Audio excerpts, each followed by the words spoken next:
when I say leading them properly, you know, is going to get them to act like good dogs, their best version of themselves. And then we talk about the errors of what people make when they're trying to discipline their dogs. We talk about it a lot, but we don't actually show it because that's not how we deal with dogs generally. But if you watch our videos enough, you'll see me goofing around with the dogs and acting really silly and baby talking them. That's me trying to be a human. I'm trying to present that side of myself to see if they'll mess up. Okay? I'm going to give you an idea right now. If Hannibal does something wrong, or any of these dogs do something wrong in this yard, what we don't want to do, what's going to convince them that we're not the leader, is if I talk, or whether it's body language or verbally to one of them, there's going to be, it has an impact on them, right? So if I tell the dog to stop doing something and they don't, I'm going to correct them. And how they react after I correct will determine where we go from there, okay? If I ask one of the dogs to do something and they don't, I will correct them. Just like that. Like I say ask once, right? So that's why a lot of trainers say, you know, only ask them once. That's why. Now, a lot of people, I know with the day and age we're in, so you want to give the dog a warning. Go ahead, give the dog a warning. Give them the warning, but after that warning. And this is what it is. This is what you're doing essentially. Instead of counting to 3 like you're supposed to, and then going to give the consequence, you're going 1, 1.5, 2, 2.5, 2 3/4. That's what you're doing. And how many parents do we see do that to kids? And we know that.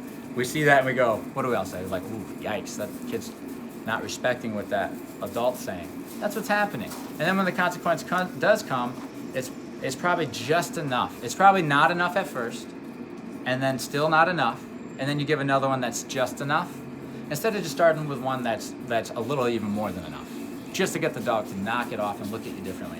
When the dog starts looking at you differently, with respect, then the numbers are much lower. When we see a dog who's making a mistake, but they're being respectful towards us, you know, and it's not a huge mistake, I don't correct them firmly, right? Even if I'm asking a dog to do something and they're getting it wrong, but they're trying, I don't punish them at all.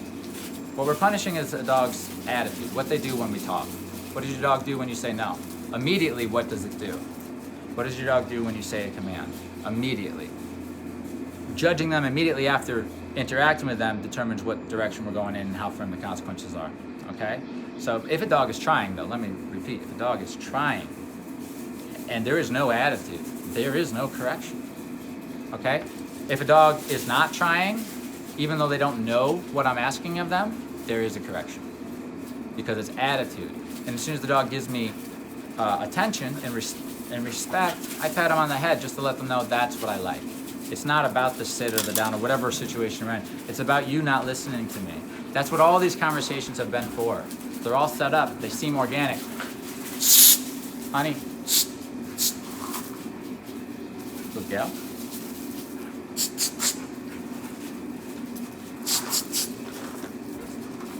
Good gal. Just because the rocks are noisy. So that's what it's about. It's all about relationship. It always will be. Because that's what keeps a dog together, is the person that's behind them. It's just what it is. It's just, because the world is going to get your dog to act up. The world without a leader, your dog's going to be the worst version of itself. It's going to do whatever the fuck it wants.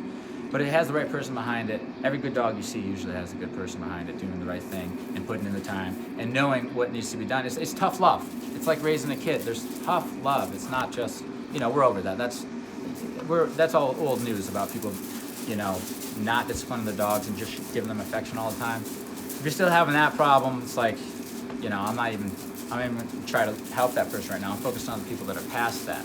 People that know they need a discipline, but they're doing it wrong. That's what I'm focusing on now. So we do see it done wrong. And here's an example of it being done wrong, okay? And it might not, just bear with me. I'm acting here and the dogs are gonna be like, what the fuck are you doing, right? But if I'm not gonna tell them to do something because they'll listen, but I'm gonna pretend I did, right? I'd be like, all right, who wants to go for a walk? Rick, you wanna go for a walk? Okay, good. Let me get the collar on you. Okay, good boy. Here, let's get the collar. Good boy. That's a good boy. Oh, he's gonna be too good about it. He's gonna be too fucking good about it. But already I'm messing up because I'm sending vibes that this is gonna be the amusement part. and what we wanna do is walk somewhere. that hopefully walk to the amusement park, which could be the woods where we then play ball or something, or a field. But the walk shouldn't be the crazy amusement park, because then it's going to be, the walk should be the ride to the amusement park where you buckled up and everything's structured going there, or semi-structured, just polite, okay? Anyway, so if I were to ask him to let me put this on, maybe I say sit. I would say sit, and he's going to fucking listen, but if the dog didn't listen, I would keep saying sit, sit, sit, right? I keep saying it, and then I say, oh, yeah, sit, okay, good, good, no, no, sit, good, okay. Good, right? And then, but my dog obviously knows me, so he's not gonna fuck with me. But this is the type of way that we do it. I see it all the time. I was at, we were at a show a couple weeks ago, right? And there was the dog eating. There were the people were eating, and the dog was barking, not just whining and begging, barking at them the whole time they ate. And they were doing, no, knock it off, you're not getting any. No, knock it off, you're not getting any. Stop it. No, you're not getting any. Right? And that's the pitch they're using too. No, no, nope, I don't care. I don't care. They're all, woof, woof. Now, this situation is telling, because that's going to lead to, you think that person will walk that though? No, because they don't. What they're lacking is the skill, the relationship where they can say no and then the behavior stops. They literally say the word no and then the behavior stops. That's something that you create within your relationship. They clearly lack that, and it's showing during dinner, but you know it's also happening when guests come over, if they were to walk the thing, or anytime they don't have that in the relationship, the ability to say no and the behavior stops. You need that. You need to be able to say no and the behavior stops, no matter which one it is, and you need to be able to tell them to do some basic stuff like come here and stay and lay down. But that's it. And the dog will start to read you. What happens when you have that relationship where the dog sees that you can say no to certain things and follow through and you mean it? Now the dog looks at you differently, so now they're trying to get ahead of the game. And they're trying to say, okay, well last time they didn't like it when I jumped on the guest, but they eventually liked it when I went over here and sat down. So now I'm just gonna go over here and sit down because that's what they like. Because now I'm operating on, if I do if I don't disturb the people I'm with, then I get to stay around longer. I get to hang around with them longer, right? And there's no consequences. But as soon as the dog starts to change its direction in its mind, like look here, his mind just started to shift to the territorial one, right? Or to the hierarchical conversations. I'm taking him out of it now. Okay, that right there. And that's how you manage your dog. He just started to go. I see the ears up, the eyes widened. The part of the brain that goes to prey was starting to be activated because of Sparky. He's starting to get that stance, but then he's catching himself because he knows he's not supposed to. But then he lingered and he said, well, I know I'm not supposed to do that, so maybe I'll just pee on this pole again. And I just corrected him before he went there. It's like, no, I want to start letting you know that I can snap you out of that. And look what I get when I correct him. He's just saying, okay, what does he want? That's what I'm talking about. What does he want? So now if I tell him to do anything, he's going to listen, right? Hannibal. Come. Good. Definitely need to work on that. Because look at this recall and then look at it. That's not terrible because he did eventually make the sit, but it's like the commitment kind of gets a little wonky right there. And so we'll be working on that. I haven't done anything. This is it. This is fresh. I just walked into the room, so I worked with him. What I'm seeing is he goes into, it's almost like he's spacing out, right? And it's just like the teacher that's talking is going, 2 + 2 is wrong, wrong, wrong, wrong, wrong, wrong. And I'm over there, wrong, wrong. He's la la la, la la la la, do do do do do. Right? So watch how I'm gonna fix that. Hannibal, good boy. Hannibal. We're gonna fix all that with the name, doing all that. But for now, I just want to get him moving around a little bit. Boy. Watch out. He's interested in going into the kennel right now because he doesn't want to work. He doesn't want to be in a situation where there's possible consequences for his behaviors. Okay? Hit the nail on the head. Okay, here we go. There's a big top. There you are. Nice. Hi, baby. And now I just keep that going. Keep that recall going. Hannibal. Come on. baby.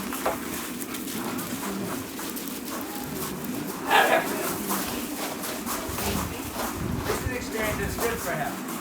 Good boy. Baby. Good baby. Now I showed him his safe place. This is where you're safe in all this chaos with all the temptation. Yes, baby. Now you need to learn a little bit more though. A little bit more. That's one side over there.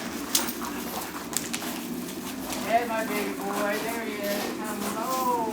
Honey, baby. Hello. Because he's already got training, that's why I'm doing it right away with dogs and good. Oh boy. Yes, I love it. And that's how that works. As soon as his attention went away from me, it's like we're back to train tracks. Okay, he was about to get let go.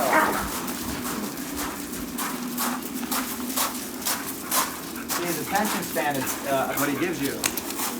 Hannibal. Yeah. This is going to teach him where to put his focus so he can get the answer quicker. That's my boy. That's my boy. That's my good boy. Who's my guy? Yes, I'm proud of you. Yes. I am so proud of you. And look at all the affection he's getting right now because the attention is on me and not on the dogs who are doing the noises that get dogs like him to go. Hey, honey. Honey boy. Hi. That's what I like. Good boy. Look. Wait. I'm going to set you up for success. Break. Good job, everybody. Now I let him free. But as soon as he starts kind of, I don't know. Ideally, if he started doing something wrong, it's a recall, and I'm going to do that train track until I get his attention again. And then him giving me attention is what allows him, and being respectful is what allows him to be free. Okay?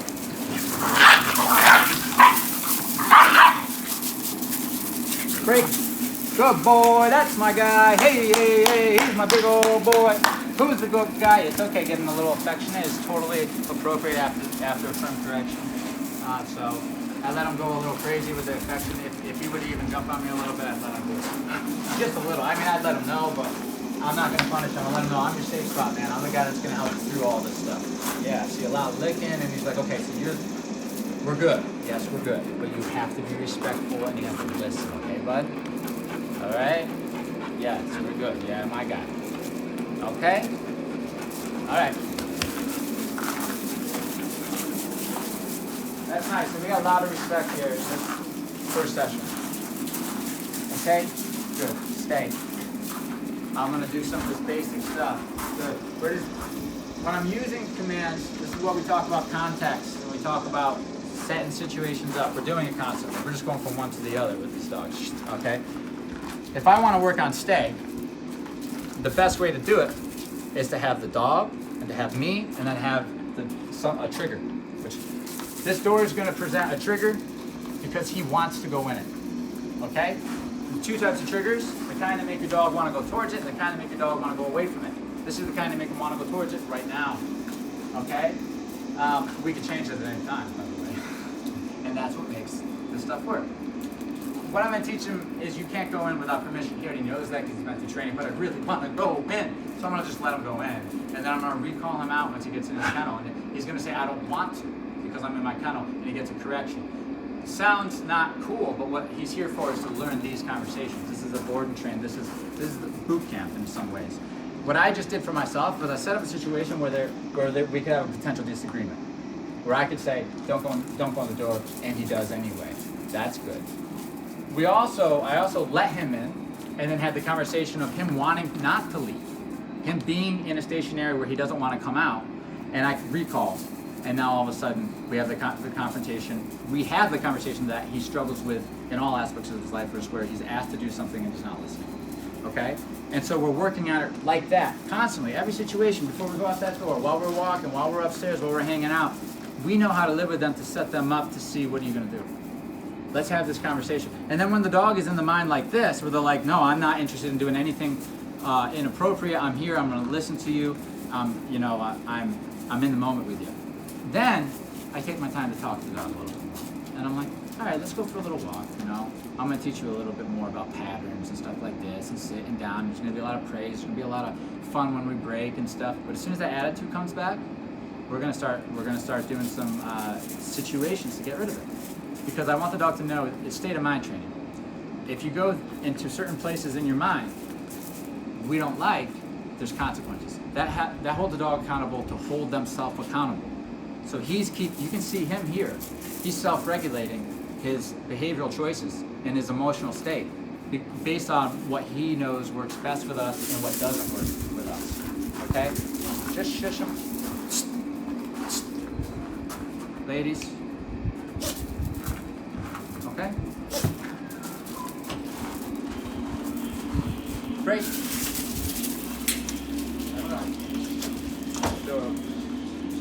I'd rather be out of sight.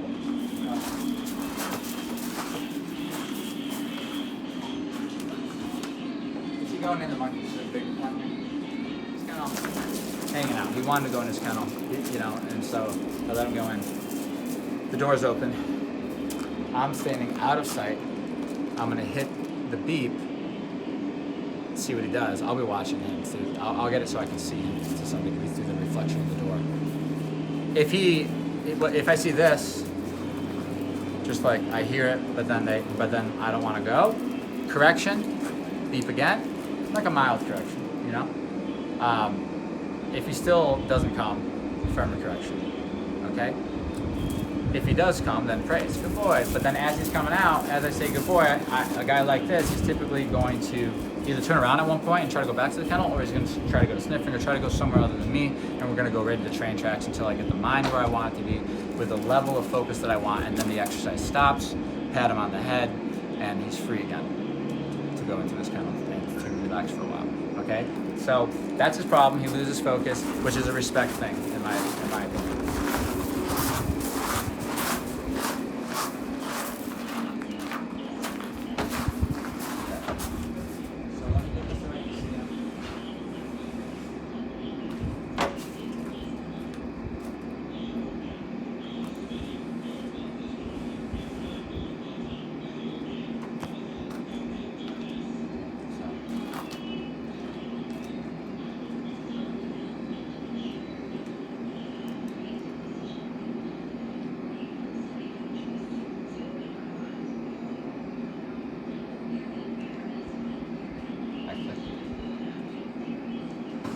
Corrected him.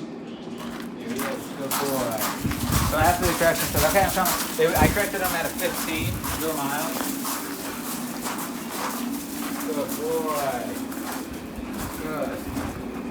Hi, baby. How are you? It's so good to see you. And this is where I can talk to him a little bit. Stay. Not paying attention. So, okay, so he's not paying attention to me. Stay. As I walk away, now I'm doing this for you, so he's like to stay because it's right. As I walk away, he's going to make a mistake because he's not paying attention. I want to prove to him that if you're not paying attention, there could be consequences because you're not paying attention, because I might have asked. And that explains why, I apologize for that, we're letting them do that to some degree for him. That explains why we use the hands more than the verbals in the beginning, so that the dog has no choice but to look at us to get the information, so that they don't have room to dick off. Like I'm looking over here and sniffing over here, so but I can hear you. No, you have to look in the beginning. That gets the state of mind right. Good. Okay, so I would just go, and I might say stay, but I know he's not paying attention. He'd get up, correct, we'd work on that, right? But then I'd finally get to this, and now I get to test him with the dogs and stuff to see if he's going to stay. He's loses focus. And the whole reason this is happening is because he didn't give me what I wanted at that state, the level of respect I wanted. Once I start seeing the level of respect I want, I don't work him. I'm not going to work you because the work isn't fun, right? Not right now, it's not. So your attitude is when you get work. When your attitude goes away, I'm not going to work you, baby. You're good. Break. Good boy. Nice work. Now that's why we use, and I'm not doing it with him because it's not typical. I am going to do it with him, but I didn't start with it. That's why we use, when you see us do it for the first time, dogs don't know break, they break usually. That's because we're using context. We got the door, and we got the dog wanting to go out the door. So anything we say in that moment is going to get them to go out the door. It could be banana, but we say break, and that becomes it. That's why we do that, because then we're going to fall in the moments where the dog's like, what's that mean? That doesn't happen if we use context to teach it. All right, so that's why we use context. But obviously, I'm not doing that right here with him because I would expect him to understand that release word. Good. That's great. Let me test his desire to go out this door. It's there. Oh, it's there in all of them except Ruby. Okay, so see, I can already see, boom, that's going to be a trigger. I can use that now. You can do this at your own house. You know, it's bringing up the conversations in small ways but meaningful ways to flip the dynamic of the relationship, so that when you're in the real thick of it, the real world, you've already got that relationship to get you through. All the relationship does is if you say no, the respect's there, so the dog stops, and if you say do, the trust is there, so the dog does. You know what I mean? Especially if it's something the dog's nervous about. So that relationship's what gets you. Now, if you come to this program, you do have the e-collar, so you will get a level of compliance even if your relationship's off, but it'll feel off even though they're still listening, and then you'll call us and be like, they're doing okay, they just feel fussy, and it's like, that's a relationship thing. And that's what it is, it's how you're using it. It's how the dog views you in the house. There's no getting around that. If I could fix that part for you by selling you something, I'd be rich. I wouldn't even train anymore, because you'd be able to teach the dog yourself, because it'd be that easy. Because you have the right relationship. The dog's listening, so all of a sudden you're like, wow, this is easy. The reason why your dog's difficult is it's not listening. That's why. If it was trying, it would be difficult, unless the dog has severe issues revolving around anxiety that it can't help. Most of these dogs, like him, he's just not listening because he doesn't have to. Okay, let's do it. Let's get a long line